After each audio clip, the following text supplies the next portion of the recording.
شروع اللہ کا نام لے کر جو بڑا مہربان نہایت رحم والا ہے۔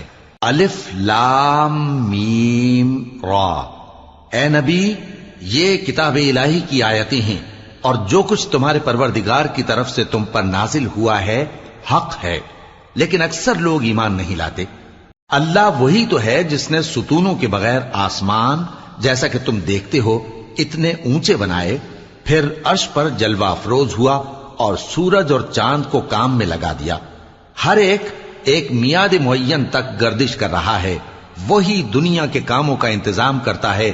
اس طرح وہ اپنی آیتیں کھول کھول کر بیان کرتا ہے کہ تم اپنے پروردگار کے روبرو جانے کا یقین کرو۔ اور وہی ہے جس نے زمین کو پھیلایا اور اس میں پہاڑ اور دریا پیدا کیے اور ہر طرح کے میووں کی دو قسمیں بنائیں۔ وہی رات کو دن کا لباس پہناتا ہے۔ غور کرنے